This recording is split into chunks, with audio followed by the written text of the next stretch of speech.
Hi, I'm Tom MacWright, and I'm with Development Seed, where we make custom apps and do open data projects.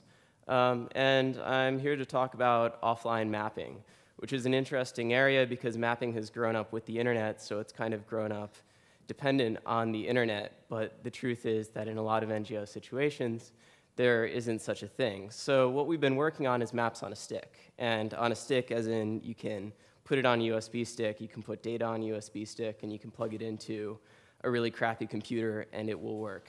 And what it does is not much. It's basically a web map. You can see a map of the world. You can see a map of whatever you have on the stick. But still, this is a lot more than a lot of people have, and it's a lot faster than people are used to. So it becomes an insane tool when you are able to bring in existing data. For instance, you can just drop KML files into a folder and be able to move those around.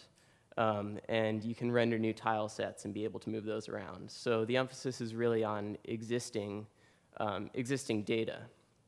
And what this really does is that it takes data that people are often seeing in a tabular format on the ground, like, for instance, areas in which there are election fraud, or areas in which certain people won an election a lot, either way, and basically show this correlation, something that people don't really realize a lot of the times when they're seeing this in a table.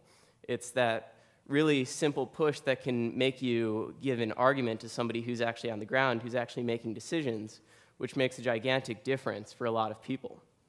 And basically, as we said before, if you go on Google Earth and scroll around for a while, you can build up a cache, but it's kind of a hack that works well. Whereas we're trying to make offline actually a reality, or we're trying to make it an assumption for this. So Google Earth, obviously, it wouldn't make sense to put the entire Earth on a USB stick. It's also impossible. But it does make sense to put Pakistan on a USB stick and to make 20 of them and send them out, because that's what people care about when they're in Pakistan.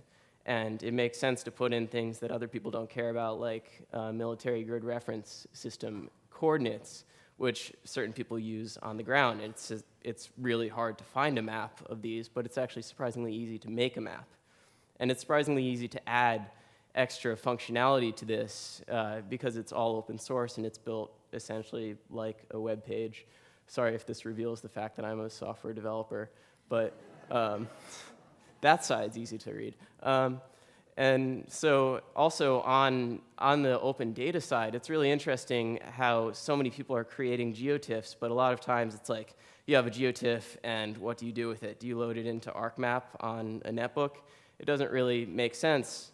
But if you turn it into something that you can easily load on a really bad compact computer, and you can use things that the US government is creating all the time, like MODIS rapid response data, you can easily create things that actually work for people in the field with really, really, really low requirements and really, really bad equipment.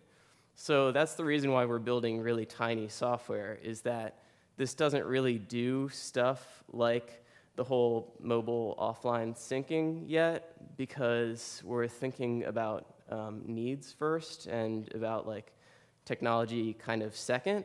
So as far as a lot of the use cases for offline syncing, it's basically the same thing as editing a text file and saving it on a USB stick and then bringing it back to your organization and copying it somewhere. And sometimes if that works, then it works. If we need something more, then we should create something more, but need should be always the operative word in a sentence. And luckily, open source does that, so that if this tool isn't enough, then somebody can easily kind of hack it around, and you can change the source code and rename it your own thing. You can call it your company if you want. But really, it's just focused on the real problems. It's not a Swiss Army, like, it's not a do anything tool like ArcGIS, which I was going to make fun of, but Esri is coming right after me. So it's a great tool. But what it does do is just, it does things that people actually use a lot in the field, and it just kind of brings these data-heavy visualizations that we have on websites and that really drive home people's missions. And it brings home like this really rapidly updated data that we have here in America, and it doesn't really make sense that we have it, but people there don't have it. So you can download it, hack around with it, try it out. We're like officially releasing it tomorrow. Talk to me about what you need.